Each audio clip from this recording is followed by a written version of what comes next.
You know that meme of AJ Styles with a big grin on his face, and then behind him, there's the Undertaker like looming over him? Well, it's Monday, and I'm AJ Styles, and the Undertaker is Starfleet Academy's next episode. But regardless of that, and my impending doom, nobody, and I mean nobody, is watching this show. Hi everyone, it's Az here from HeelvsBabyface. Now, we've already seen some of Starfleet Academy's ratings based off, well, Paramount themselves. We're seeing how it's actually stacking up against other shows that people are watching on that platform. However, the first Nielsen ratings have now dropped as regards to original shows. So instead of it maybe having to go over something established from a long time ago, as we've seen with like King of Queens and South Park and whatnot, we can finally see how Starfleet Academy is stacking up against other original TV series.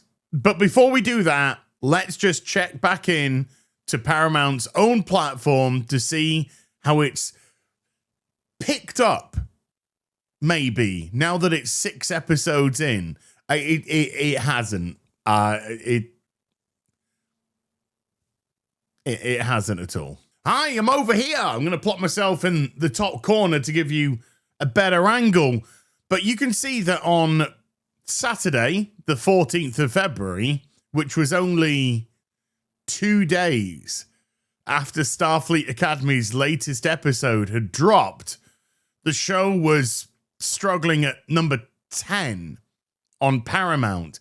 Now, the previous day, the Friday, the 13th, oh my God, it was also at number 10 in the Paramount charts, being beaten by shows like Sabrina the Teenage Witch and Acapulco Shore. Oh, that's one of my personal favorites. I've never heard of it. SpongeBob, NCIS, got dyslexia, it's a terrible thing. Landman, which finished its latest series a few months ago. Yellowstone, Tulsa King, South Park, and something about Ex-America Latina, for whatever that is. And then on the 15th of February, it had gone. It had vanished from the ratings. You see that Mobland had come back in at number 9. King of Queens coming in at 10. But in terms of Starfleet Academy, no. That was already out again of the top 10. And this has been a consistent pattern with the show. The episode drops, it fluctuates where it goes throughout the day, and then when they average it out, it's normally 9 or 10, and then it might stay there for another day, and then, see ya. Tarazipan, it's gone.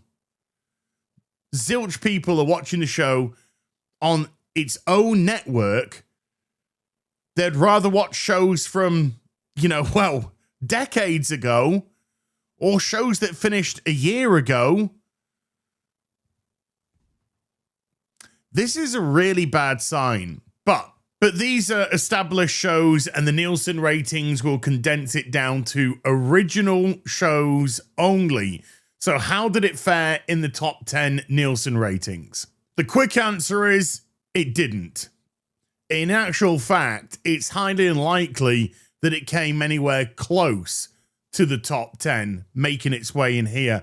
If we have a look, we got Runaway with 343 million minutes watched. Agatha Christie, 7 Dials, 374. And Tell Me Lies, 391. And they make up 10, 9, and 8. And the fact that Starfleet Academy, I don't think got anywhere close to any of these original shows. Just look at the huge jump from number 8 to number 7, which is Fallout, and that goes from 391 up to 844 million minutes watched.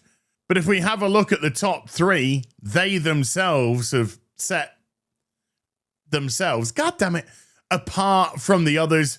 Landman with 1,772 million minutes watched. Stranger Things, 1,912 million minutes watched. And His and Hers with 2,244 million minutes watched.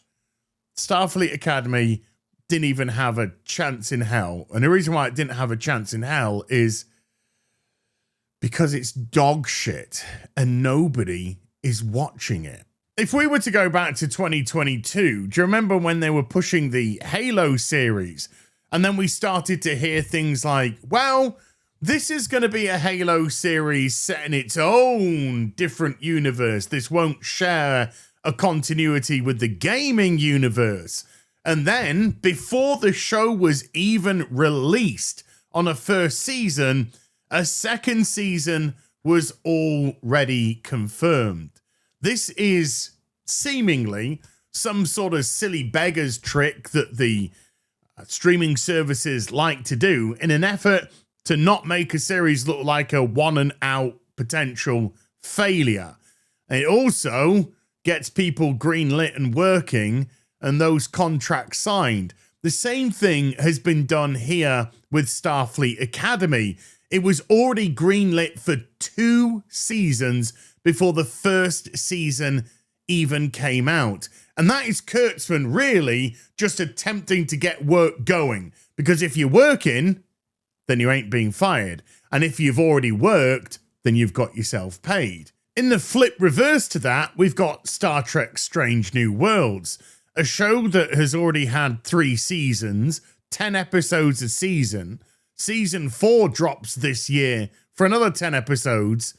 And then its 5th and final season, which is already announced, even though there's only been 3 seasons, is only going to be 6 episodes long.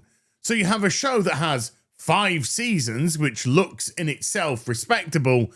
But as regards to the number of the episodes, those 5 seasons are only 46 episodes long, or 2 seasons of a regular Star Trek show from the 90s, whether it be Voyager, Deep Space Nine, or TNG. It's a very similar story with Star Trek Discovery. 5 seasons, but only 65 episodes. So essentially 3 seasons of whatever it would be from the 90s TV show. And bearing in mind, of course, that Discovery was the relaunch, the Star Trek of the future. Kurtzman Trek is here. It's amazing to see how miserably that flopped. Section 31, which was meant to be a TV series, ultimately became a TV movie, was a laughing stock that nobody watched as well. And there's just no interest in whatever this Star Trek is meant to be, because it certainly isn't Star Trek. And if they're trying to chase an audience that doesn't exist or appeal to a specific audience, then my question would be, who the hell are they? Because to me, these shows tend to be made for an audience of the people that made them in the first place, because all they're doing is pouring their own ideology into the show and affirming their own beliefs. And instead of, which is the Star Trek way, posing questions, they're trying to tell you what to think, and they're trying to push propaganda. We've got a gay Klingon walking around in a skirt. It's a joke. And that is what I feel the vast majority of people think when they think Star Trek. They think now that it's a clown show. It's pathetic. It's the absolute epitome of modernity. And once upon a time where Star Trek was a brand that said to you, great sci-fi, great characters, great story, now it's everything but that. it is so damaged as a brand nowadays, and Kurtzman has damaged it almost beyond repair, that when his tenure comes to an end, which I'm pretty sure will be at the end of Starfleet Academy Season 2, it's going to take a long time out of the public consciousness, shall we say, before Star Trek can attempt to be rehabbed. And even then, you're still working off the assumption that it's going to be rehabbed with people that legitimately love Star Trek, that understand what it's meant to be and stand for. But even then, I would hesitate dramatically and say, most likely not. The reason why nobody's watching this iteration of Star Trek predominantly is because it isn't Star Trek. And wearing a skin suit or something in name only just isn't going to cut it, especially when people have so much choice out there, so many different streaming services, so many different films, but probably more importantly, a back catalogue of quality entertainment that they don't even need to touch your modernity filth. I'll see you in the next video. You take care. Goodbye, Blue Ball.